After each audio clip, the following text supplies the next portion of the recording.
پڑھیے قال رسول اللہ صلی اللہ علیہ وآلہ وسلم فضل العالم علی العابد کفضل القمر علی سائر الکواکب. فضل فضیلت،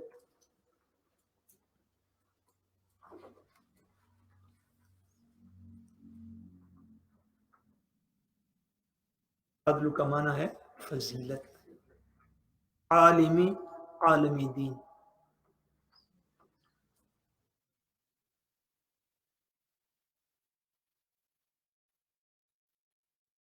علا علا میں نے پر،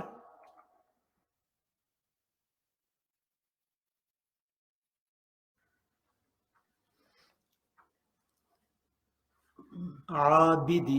عبادت گزار، عبادت کرنے والا.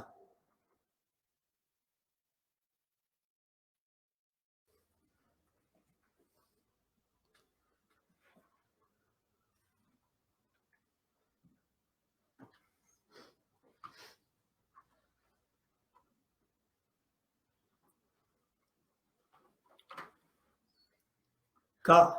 جو فضل سے پہلے کا ہے، کا مطلب ہوتا ہے جیسا کہ، کا فضل جیسا کہ فضیلت ہے.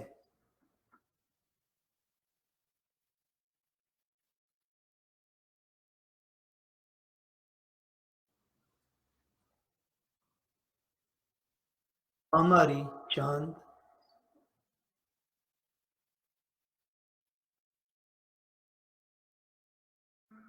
علا پر، سائری تمام، آل ہم اس کو انگلش میں بول رہے ہیں، کواکب ستارے، سٹارز.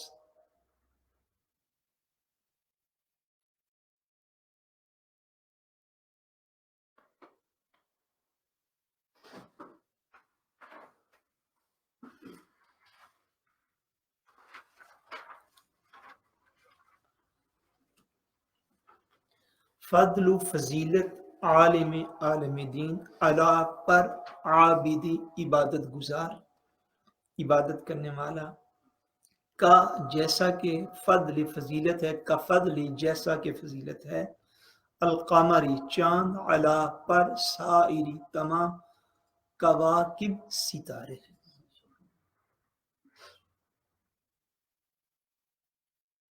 آپ حدیث پاک کی عبارت کو دیکھیں، آپ نے اس میں ایک چیز نوٹ کی ہے،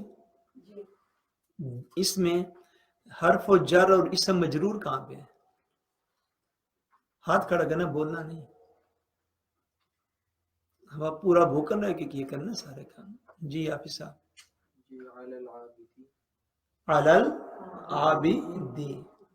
حرف جار اور اسم مجرور، حرف جار اور اسم مجرور. حضور نبی کریم صلی اللہ علیہ وآلہ وسلم نے ارشاد فرمایا فضل العالم علی العابد کفضل القمر علی سائر الکواکب. حضور نے ارشاد فرمایا کہ عالم دین کی فضیلت عبادت گزار پر، یعنی ایسا عبادت گزار کہ جو علم حاصل نہیں کرتا، ایسا عبادت گزار جو کہ علم حاصل نہیں کرتا، یا ایسا عبادت گزار جو خالی اپنی عبادت کے اندر مصروف رہتا ہے، خالی اپنی عبادت کے اندر مصروف رہتا ہے. فرمایا کہ فضل العالم علی العابد، کہ عالم دین کو عابد پر یعنی عبادت گزار شخص پر حضور نے فرمایا سے ہی فضیلت ہے حاصل ہے، کا فضل القمر علی سائر الکواکب، جیسے کہ چاند کو سارے ستاروں پر فضیلت حاصل ہے. جیسا ستارے ہزاروں لاکھوں کی تعداد میں ہوتے ہیں، مگر آسمان پہ چمکتا ہوا چاند ہی نظر آتا ہے، اور جب چاند کی چمک اور روشنی ہوتی ہے تو اس وقت عام طور پر جو اس کے قریب قریب ستارے ہوتے ہیں وہ نظر بھی نہیں آتے، اور چاند اللہ تعالیٰ کی مخلوق کو زیادہ فیضیاب کرتا ہے ستاروں کی نسبت۔ آپ کو پتا ہے کہ جو پھل ہوتے ہیں، پھل فروٹ جو ہوتا ہے، پھلوں کے اندر مٹھاس جو ہوتی ہے وہ چاند کی چاندنی کی وجہ سے پیدا ہوتی ہے۔ چاند کی چاندنی، اگر دو درخت آپ لگا دیں کسی ایسی جگہ پر کہ مثلا دونوں جو ہیں وہ اورنج کے درخت ہوں، پودے ہوں، ایک کے اوپر چاند کی روشنی پڑے، دوسرے کے اوپر چاند کی روشنی نہ پڑے، تو جس کے اوپر چاند کی روشنی نہ پڑے گی اس کا پھل اتنا میٹھا نہیں ہوگا جتنا اس درخت کا پھل میٹھا ہوگا کہ جس کے اوپر چاند کی روشنی پڑ رہی ہوگی۔ تو یہ مثال حضور علیہ السلام نے دی اس شخص کے لیے جو کہ ایک بندہ جو خالی عبادت گزار، اپنا نماز روزہ وہ ٹھیک کر رہا ہے، نہ اس کی کوئی نماز قضا ہے، نہ اس کا کوئی رمضان کا روزہ قضا ہے، اگر امیر ہے تو نہ زکوٰۃ قضا ہے نہ حج قضا ہے، اس کی تہجد بھی بالکل ٹھیک ہے۔ ایک وہ بندہ ہے، اور وہ بھی بندہ یقیناً کامیاب ہے کیونکہ وہ ستارہ ہے۔ ہم بات سمجھیں، وہ کیا ہے؟ وہ بھی ستارہ ہے، وہ کامیاب ہے اپنی زندگی کے اندر، لیکن اس شخص کی نسبت اس شخصیت کا درجہ بہت زیادہ ہے کہ جو عبادت گزار بھی ہے اور حضور علیہ السلام کے دین کا عالم بھی ہے، یعنی وہ خود بھی فیض یاب ہو رہا ہے اور دیگر لوگوں کو اس سے فیض یاب کر بھی رہا ہے۔ سوچوں کہ وہ خود بھی فیض حاصل کرنے والا ہے، مگر حاصل کر کے اپنے تک لیمیٹڈ کرنے والا نہیں ہے، اپنے تک محدود کرنے والا نہیں ہے، بلکہ اس فیض کو آگے بانٹنے والا بھی ہے۔ اس کے حضور نے ارشاد فرمایا کہ ایسا عالم دین اور ایسا عبادت گزار، ان دونوں کی مثال اس طرح ہے کہ عبادت گزار بھی خالی عبادت اپنی کرتا ہے، فرمایا وہ ستارے کی طرح ہے، مگر جس طرح ستارے پر چاند کو فضیلت حاصل ہوتی ہے، ایسے ہی صرف عبادت گزار پر اللہ نے اپنے دین کے عالم کو فضیلت عطا فرمائی، دین کے عالم کو فضیلت عطا فرمائی، ایسے ہی جیسے ستاروں پر چاند کو فضیلت ہوتی ہے۔ اور آج کل یہ جو راتیں ہیں یہ چاندنی راتیں کہلاتی ہیں نا، 13 14 15 چاند کی، 16 چاند کی، ان میں یعنی چاند اگر بادل نہ تو خوب نکلا ہوتا ہے۔ تو کل جب آپ رات کو انشاءاللہ تبارک و تعالیٰ آئیں گے تو محفل پاک سے واپس جائیں تو دیکھیں چاند کے اور ستاروں کی پوزیشن کیا ہوتی ہے آپس میں، تو آپ کو حدیث پاک کی مثال کی اچھی طرح سمجھ آ جائے گی۔ جی فرمایا کہ جو خالی عبادت گزار ہے وہ ایسے ہے جیسے کہ آسمان پر ستارے ہیں، جیسے کہ آسمان پر ستارے ہیں، مگر عالم دین ایسا ہے جیسے آسمان پر ستاروں میں چاند ہوتا ہے، جیسے آسمان پر ستاروں میں چاند ہوتا ہے ویسے ہی عالم دین کو فضیلت حاصل ہے خالی عبادت گزار پر، خالی عبادت گزار پر۔ اگلی بات بھی ساتھ چھوٹی سی سن لیجیے، وہ یہ ہے اگر وہ خالی عبادت گزار جو ہوتے ہیں ان میں اب کئی طبقے نکل آئے ہیں۔ کچھ لوگ اپنی خلوت نشینی کی وجہ سے اور اپنے الگ اور تنہائی میں بیٹھنے کی وجہ سے اگر آپ کسی بھی خالی عبادت گزار کو اس حالت میں پائیں کہ وہ علماء کی بے ادبی کرنے والا ہو، علماء کی بے ادبی کرنے والا، بیٹے ایسے لوگ معاشرے میں موجود ہیں جو اپنے آپ کو پیر بھی کہتے ہیں، اور عام طور پر کچھ جاہل پیر جو ہیں ان کی زبانوں سے آپ اس طرح کے کلمات سن سکتے ہیں، اور جی علماء ان کی بتا دے، جی جو بتا وہ سانو ہی پتہ سارا، اس طرح کی باتیں لوگ کرتے ہیں، یا علماء کو کرٹیسائز کرتے ہیں اپنی مجالس میں بیٹھ کے، اور خود پیر بان کے اور کہیں کے کہیں پہنچے ہوتے ہیں اپنے دل میں، اور وہ اس طرح کر کے اپنے جو زیر اثر لوگ ہوتے ہیں ان میں اور علماء میں غلط فہمی پیدا کرتے ہیں، ڈکلیئر کرتے باقاعدہ،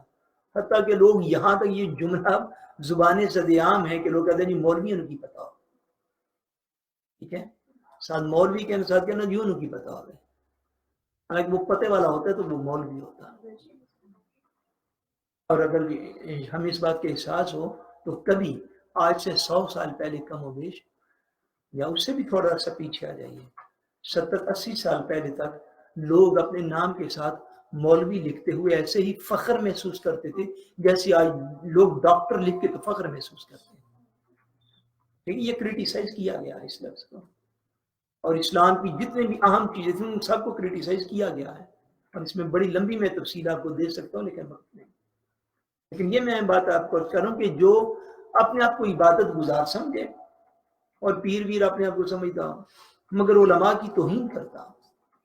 علماء کی توہین کرتا ہوں، اس کو حضور علیہ السلام کی اس ارشاد کی روشنی میں اپنا قبلہ درست کرنا چاہیے۔ حضور کیا ارشاد فرماتے ہیں کہ خالی عبادت گزار جو ہے، خالی جو بندہ اپنی جو ہے وہ عبادت کو آباد کیے ہوئے ہے، اس کی نسبت ہے وہ بھی ٹھیک، لیکن اس کی نسبت اس بندے کا اور اس کا کوئی مقابلہ نہیں ہے کہ ایک بندہ جو ہے اس کو اللہ نے علم دین دیا، سازا نے جس کو علم دیا وہ بھی عبادت سے محروم نہیں رہتا۔ دوسری اس کی وجہ یہ ہے کہ خالی بندے کو عبادت کا شوق ہو تو وہ بعض اوقات اپنی کم علمی کی بنا پہ غلط عبادت کرتا رہتا ہے۔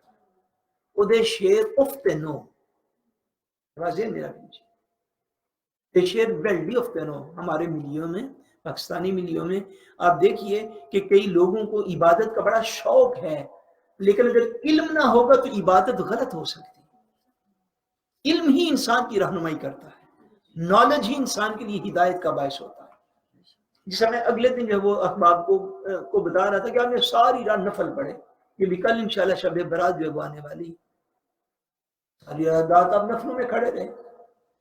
مگر صبح جب نماز فجر کا وقت آیا تو آپ سو گئے۔ نماز فجر کا وقت آیا تو کیا ہوا؟ سو گئے۔ وہ ساری رات کی عبادت جو ہے وہ نماز فجر سے افضل نہیں ہے،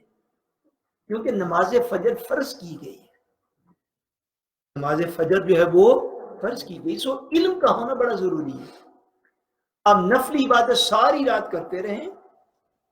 اور صبح فرض عبادت ادا نہ کریں، یقین کر لیجیے اس بات کا کہ ایسی رات کی شب بیداری سے بہت بہتر ہے کہ بندہ عشاء کی نماز پڑھ کے سو جائے، آرام سے مزے سے نیند پوری کرے۔ تو جناب میری گال سنو، پوری تسلی کرے اپنے نیند دینا، صبح اٹھ کے فجر ادا پڑھے۔ تو اب یہ بات ذہن میں رکھ لیجیے، وہ بندہ جو رات کو جاگا اس نے 100 نفل پڑھے، 5 سپارے قرآن مجید کی تلاوت کی ہے، مگر صبح فجر کی نماز اس نے قضا کر دی تو وہ ساری رات کے 100 نفل یا 200 نفل یا 5 سپارے یا 10 سپارے وہ کبھی بھی اس شخص سے زیادہ فضیلت نہیں رکھتا کہ جس نے عشاء بھی جو ہے وہ ادا کی اور جس نے نماز فجر بھی ادا کی اور ساری رات وہ سویا رہا۔ اس کا سونا اس کے پڑھنے سے زیادہ افضل اور اعلیٰ۔ کیوں؟ عبادت کے لیے علم ہونا چاہیے کہ میں نے کیا کرنا ہے اور کس وقت کرنا ہے، کیا کرنا ہے اور کس وقت کرنا ہے۔ سارا سال اپنا مال خرچ کرتا رہا، تھا امیر آدمی، زکوٰۃ فرض تھی، زکوٰۃ کا علم ہی نہ تھا، زکوٰۃ نہیں دی، تو سارے سال کا خرچ 11 مہینے روزہ دار رہا، 11 مہینے روزہ دار رہا، رمضان المبارک کا روزہ نہیں رکھا، تو 11 مہینے کے روزے رمضان المبارک کے ایک روزے سے افضل نہیں ہوتے، ایک روزے سے افضل نہیں ہوتے۔ سو عبادت کرنے کے لیے وہ مالی عبادت ہو، وہ بدنی یعنی کھروپ اور جسم کے ساتھ جو کی جاتی ہے وہ عبادت ہو، یا مال خرچ کرنے کی عبادت ہو، یا نوافل کی عبادت، جو بھی عبادت ہے اس کے لیے علم کا ہونا ضروری ہے۔ علم نہیں ہوگا تو عبادت غلط ہو سکتی ہے،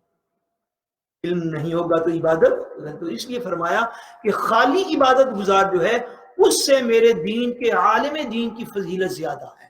اور وہ ایسے ہی اگر وہ درست بھی عبادت کر رہا ہو، عبادت گزار درست بھی عبادت کر رہا ہو تو اس سے عالم دین کی فضیلت ایسے ہی زیادہ ہے جیسے کہ ستاروں پر چاند کی فضیلت زیادہ ہو۔